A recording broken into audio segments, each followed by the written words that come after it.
Hi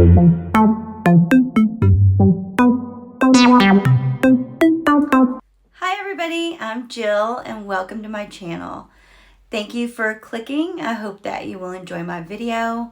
It's been a while since I've recorded, but I'm back because there's just been so much going on in this world. It's been very depressing and very sad, and I needed to make a video about it because this is something, the shooting that happened in Uvalde, Texas. It's about a couple of hours from where I live. It's very close to my heart because if you've watched other videos, I am a teacher. I have been a teacher for 18 years. After my daughter passed, I've not returned to the classroom. I have substituted. I've worked in 4 different schools. I've taught kindergarten, 1st, 2nd, and 3rd grade. And I'm going to tell you from the inside what goes on here when we do our practice drills for intruders. Okay, so when I initially started teaching, we didn't have intruder drills. That was back in I started subbing and teaching back in 2000-ish, 2001. Anyway, so I was in the classroom, but we didn't have intruder drills. But as crap started happening, people started shooting up schools, we had to start implementing intruder drills. So we would have a training on intruders and what we were to do. And here's the steps that I remember them telling us what we should do. We would make a poster for our classrooms. We would definitely go over all these steps with our kids. We would have drills about these. So what we were told to do is if you hear an intruder alert, meaning someone would come over the PA, there's an active shooter, there's an intruder, this is what you do. You go to your door, you open it, you check the hallways to see if any kids or people are there. If they are, you pull them into your classroom. You then lock the door. Now let me tell you, I always locked my door. Always locked it to where someone would have to knock to get into my classroom.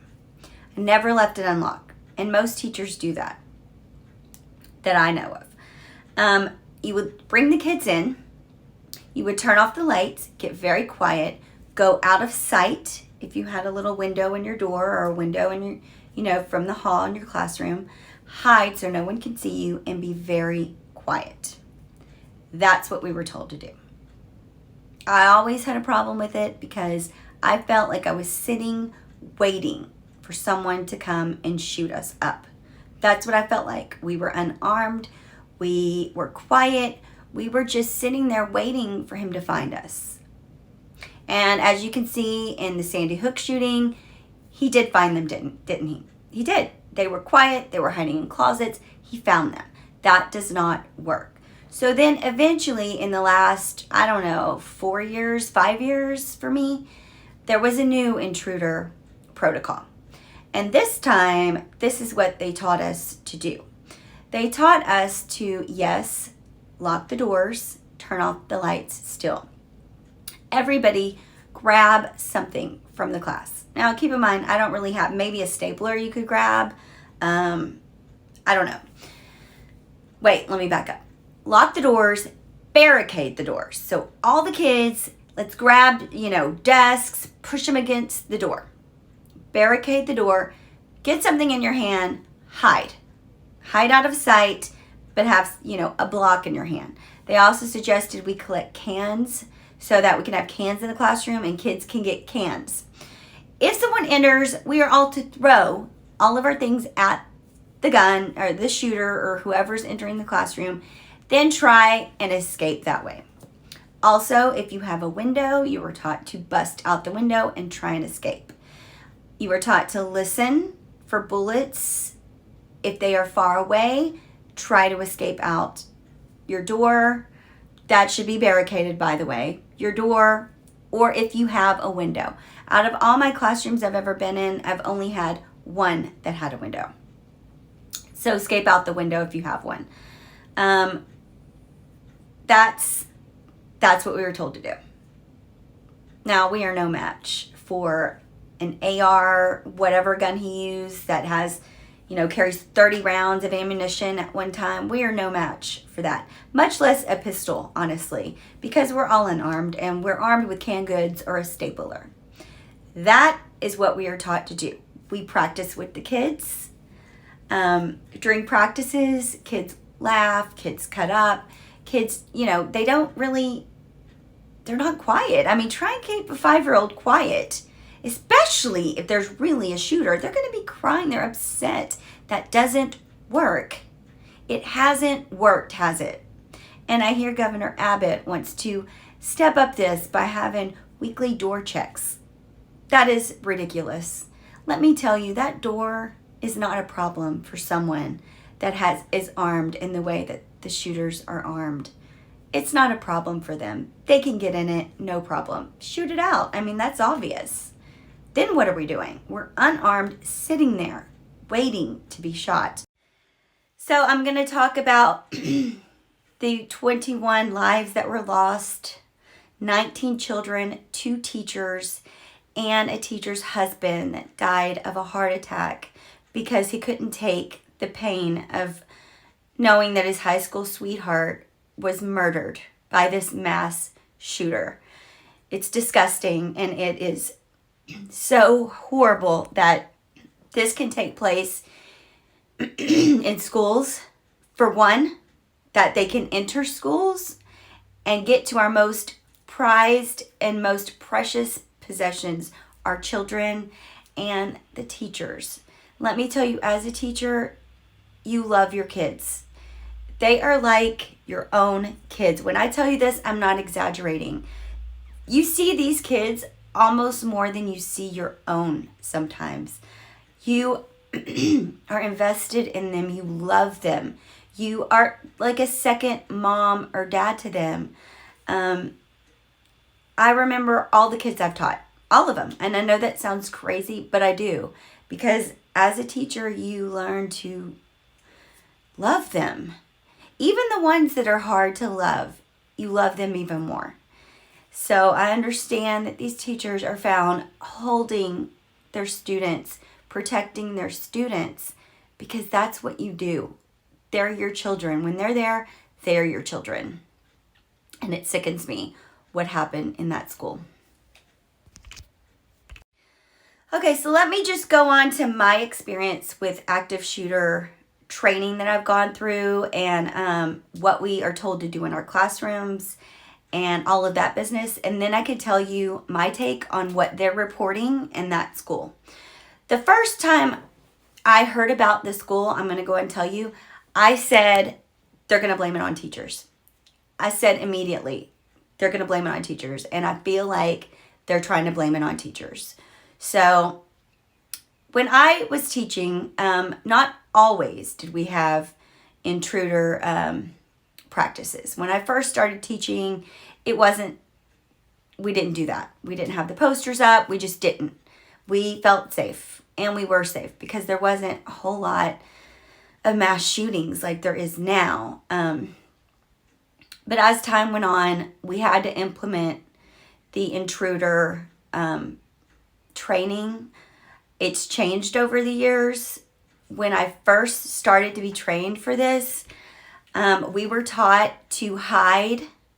We were taught to lock the doors, turn off the lights, keep the kids quiet.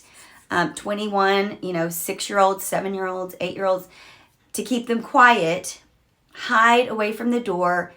And basically, I always felt like a sitting duck. I thought, if someone comes in here, this door isn't going to keep them out, and we're just hiding from them. They're going to find us if they want to find us.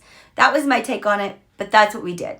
And we would have intruder practices. They would email us and say, hey, we're going to have intruder practice and on this day, so get your kids ready. So we would practice.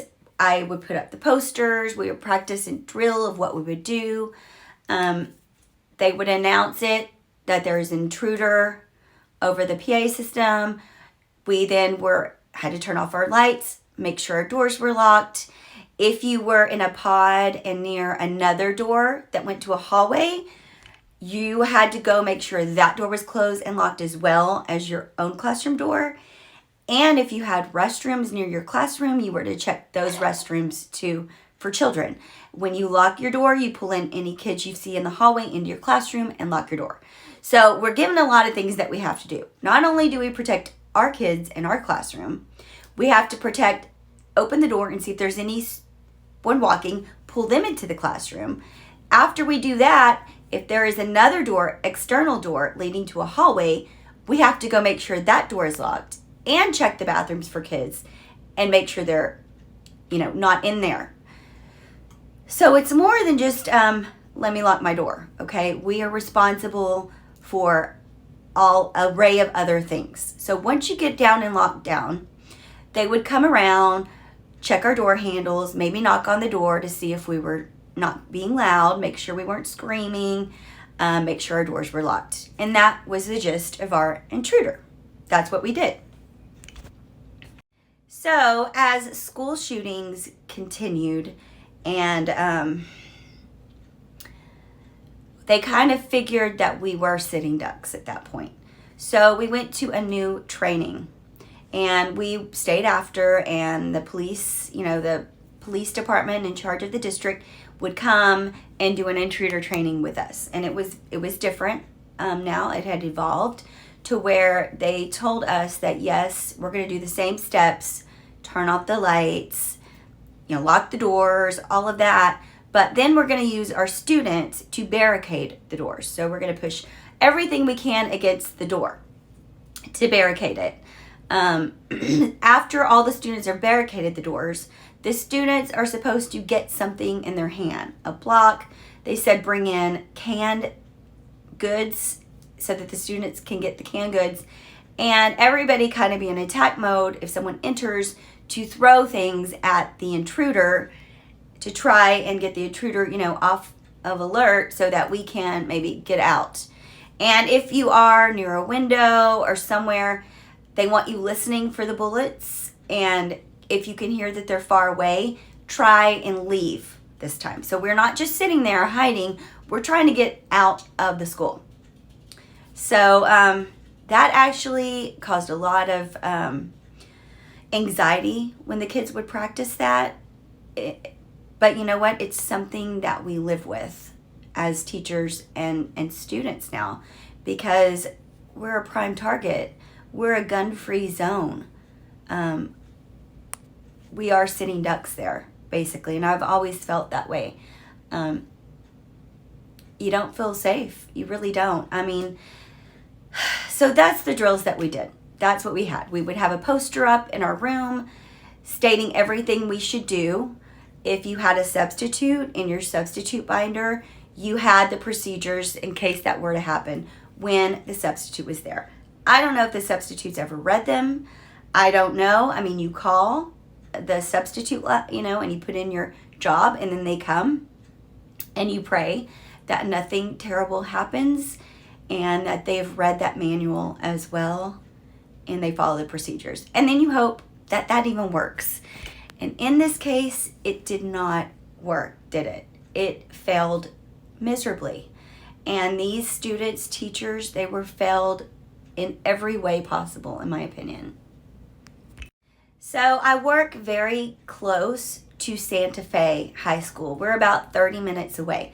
So I remember when Santa Fe High School, the shooting happened there, they upped us practicing on intruder alerts. They were checking doors. Everything was heightened. But as that gets further back in your mind and time goes by, all that stuff is laxed. In the school, one of the schools that I worked at, were portable school buildings, meaning that like outside the school were portables, kind of like big trailers. And there were classrooms out there because the schools weren't big enough to hold all the classrooms, so they put them in portables. And the kids are in and out this door going to their classrooms outside in the portables. That's not safe or secure. They're in and out. Anybody could come in and out of those doors when they're leaving. It's not locked down and secure. I also wanted to go ahead and start addressing the shooting that happened in Uvalde, Texas. It has torn me up to watch all the different things that are coming out every single day, to find out that we were all lied to. We were lied to. The parents were lied to. It's disgusting. And I want to get into what I think about it, because coming from someone that has trained for this, or we thought we were trained for this type of event, it's a total fail. And we have to do better. We should have done better. We should have done better back, in Sandy Hook. We should have done better back when Parkland happened. We should have done better when it happened right up the street in my school district. We should have done better, and we haven't done better. And we need to start now. Not talk about it. We need to do it now. Okay, so initially the story came out that the shooter shot his grandma, stole the truck, wrecked the truck, and entered the school through an unlocked or propped door. Sorry, not unlocked. Propped door open by a teacher. I'm going to tell you, as a teacher, 1,000% I have propped a door open. I have done it. I have put something in the way of the door. I have ran to my car. I've gotten something, my arms are full. I come back through the door.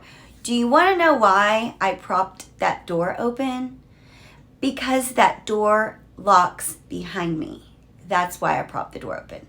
For no other reason.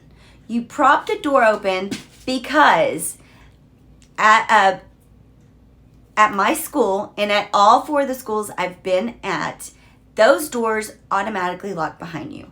And you have to knock, knock, knock, and get someone to open the door for you. You don't have a key to those doors. You don't have a key, okay? So the teacher propped the door open to run to the car, or run to get whatever, a drink someone was bringing her, a coffee. I've done that before. My husband's dropped me a coffee off. I prop the door, run out, get the coffee, come back in. She props the door open because she knows the door locks behind her. She comes back in, removes what they say now is a rock, and goes in to lockdown mode. The door should be locked. Was not my responsibility to lock that door. Those doors automatically lock. From my understanding, custodians, principals, other people that are designated through the school lock those doors for you. Okay, so that theory that he got in through that unlocked door, I'm not buying, because those doors are supposed to automatically lock.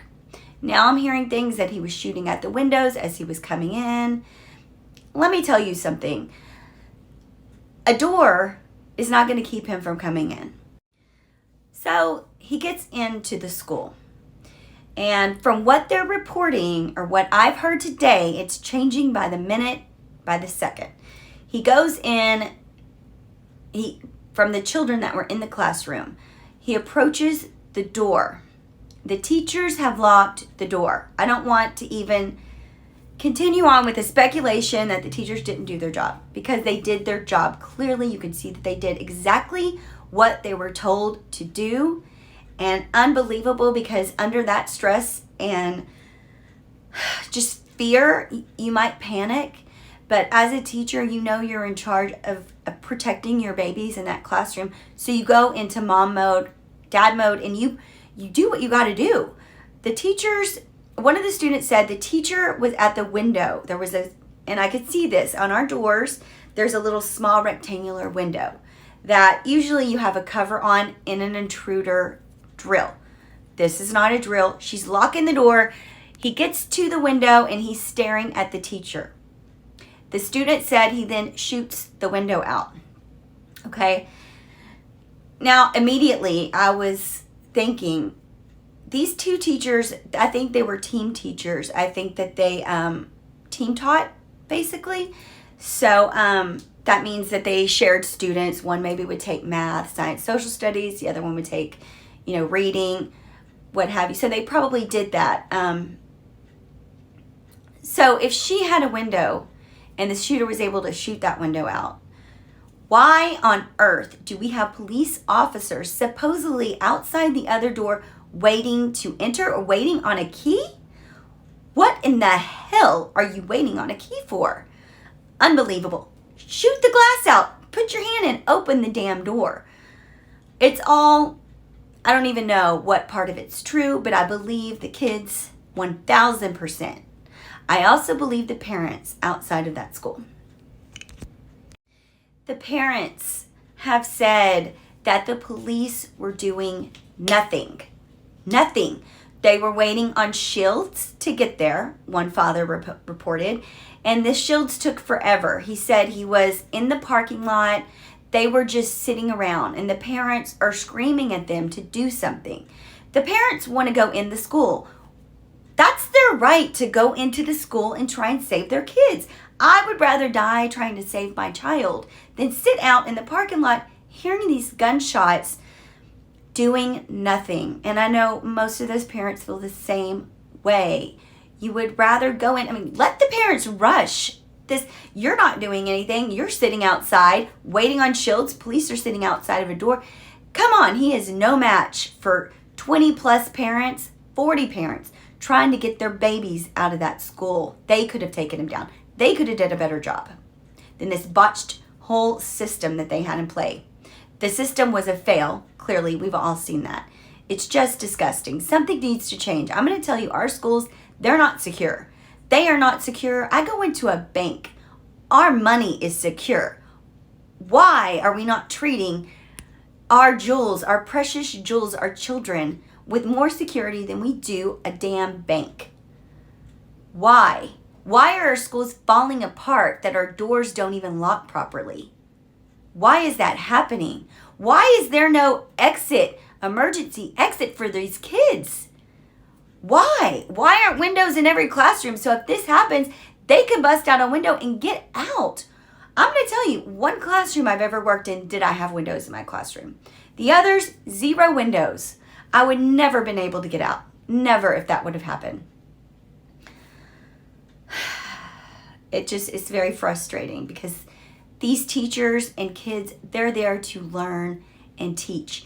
And you shouldn't have to fear for your life in any circumstance.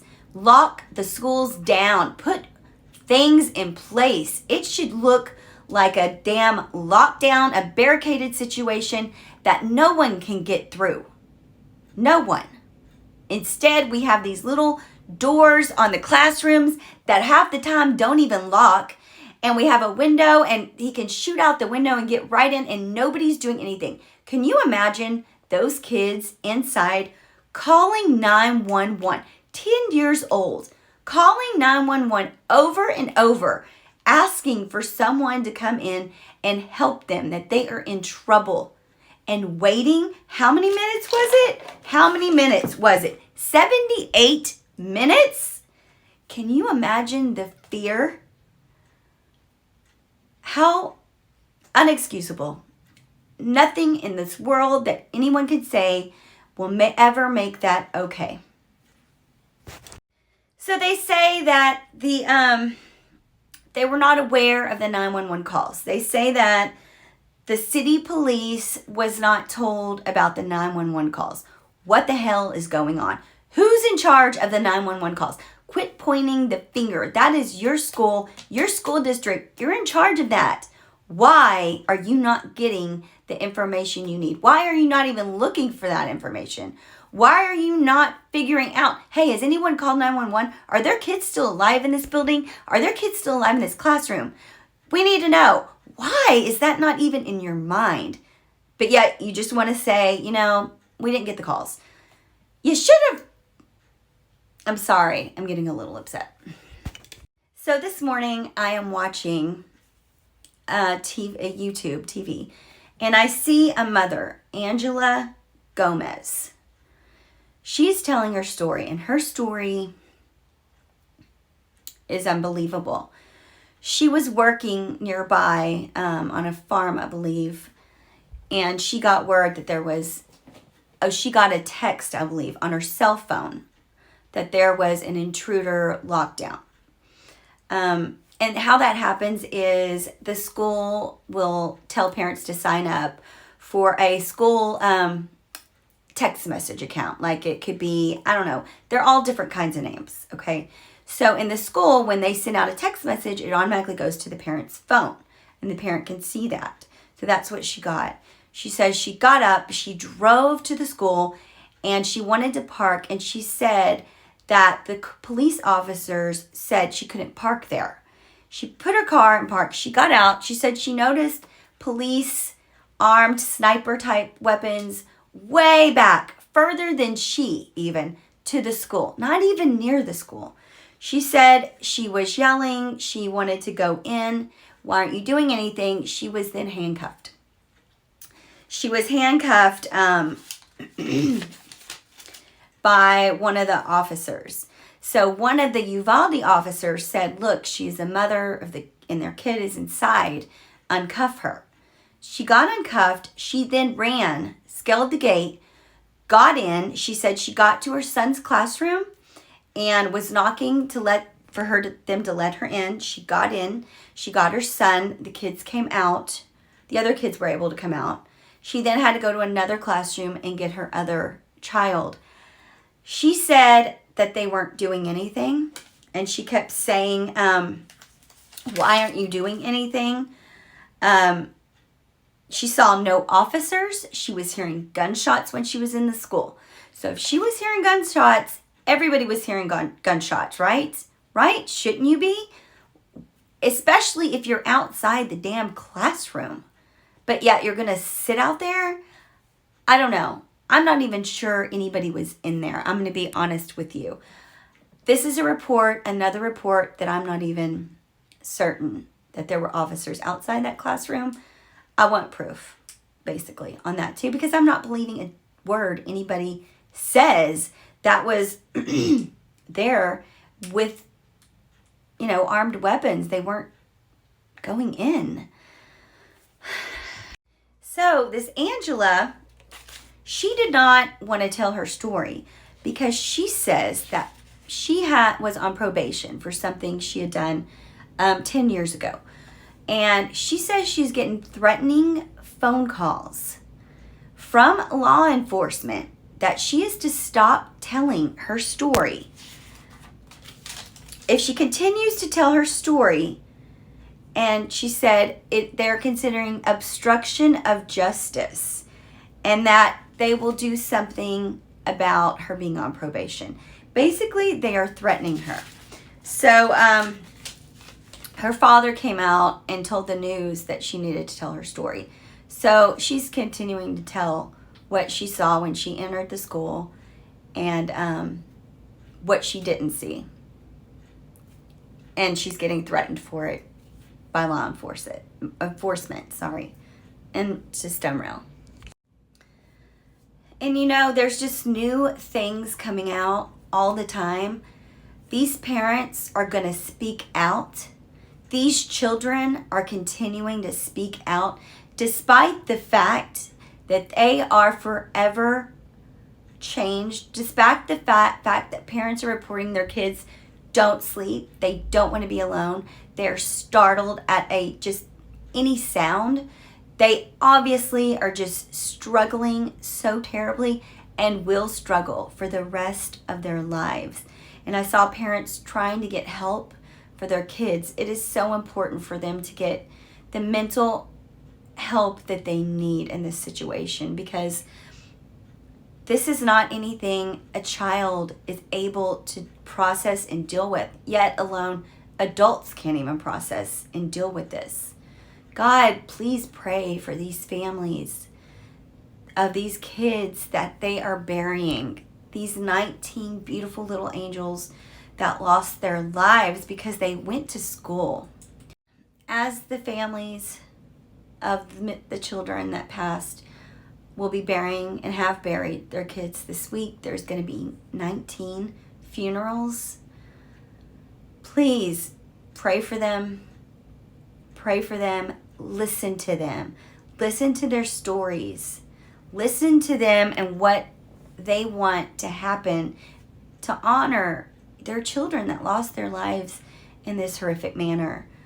The change needs to happen. And I'm not going to sit here and talk a lot of politics, but I'm going to tell you, Governor Abbott, doing lock checks or doing lock checks on teachers' doors once a week isn't going to change a thing. Because I can tell you, most teachers lock their doors.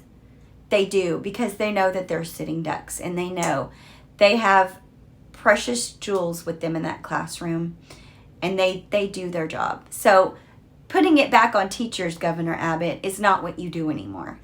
You need to figure out something, and you need to put it in place now. We shouldn't have to bring guns to school. We shouldn't have to go into a battlefield to go teach kids.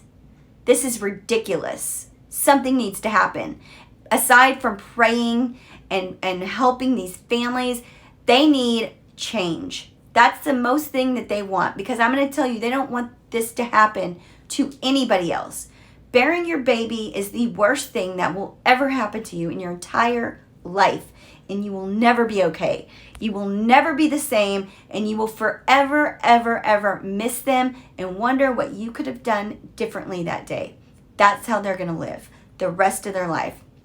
Don't tell me you're going to go do door checks, because I'm going to tell you, with that kind of weapon, a damn door wouldn't have made a bit of difference for him. It wouldn't have. You got to change something, and you need to change it for these families that have lost in every school shooting that this has happened in, not just Uvalde. You have to change. Please keep these families in your prayer. Please keep the teachers' families in your prayer. The dear husband that passed away of a heart attack, keep that family in your prayer. They don't have parents anymore. The shooter, that's a whole different video. This is not about him. This is about what we have lost, what those families have lost, what the kids have lost. It is awful, and something needs to change, because throwing cans, erasers, locking a door, and sitting in the dark waiting to be shot at is not going to work. It hasn't worked. It's not working. Something needs to be done. So as these funerals go on, and these parents have to go bury their babies, and these grandparents have to go attend the funerals of their grandchildren, and these brothers and sisters have to go attend the funeral of their sibling, I want you to pray for them, but I also want you to pray for change for them. Pray for all the teachers, the two teachers that lost their lives, the family of them, the husband that lost his life of a heart attack. I want you to pray for that family too. And I want you to pray for change for teachers that may go into a school to do their already very difficult job, and do it knowing that they are safe. This video is one that I would never want to make. I don't want to ever have to make another one. I fear for these families that as they go through these funerals and as they bury their children and their loved ones, that they too may suffer more health problems. They may suffer, from my personal experience, stroke, anxiety. They will definitely suffer PTSD. This is going to follow them, and it has forever changed those little kids that did survive that awful, awful day. Keep them in your prayers. But you know what? You have a voice too. You have a voice, and you have to stand up for all these little kids in all these schools across the world, in the U.S. specifically. They need to be safe, when that should be their safe spot. So I hope that something comes out of this that changes for these kids. I hope that they get mental help, because they need it desperately, and they need it now.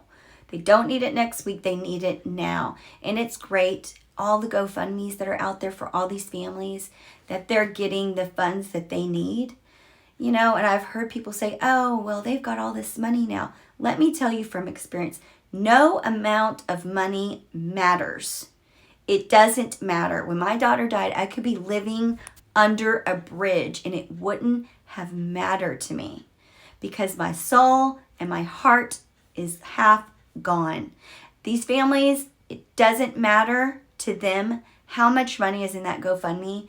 They will always hurt and they will never, ever be normal again. They will never sleep normal again. They will never hear a loud sound and react normal again. So I want you to just support these families in any way that you can. And, take care of yourself. Because in this horrible day and time and all these things that are happening, you can get lost yourself. And you can get lost in grief and anger and sadness. So do something nice for you today. Even if that's just taking a nice warm bath. Do that for you. And I hope to see you on my next video. And I hope it's under better circumstances. So go off and have the best day that you possibly can. Thank you for watching.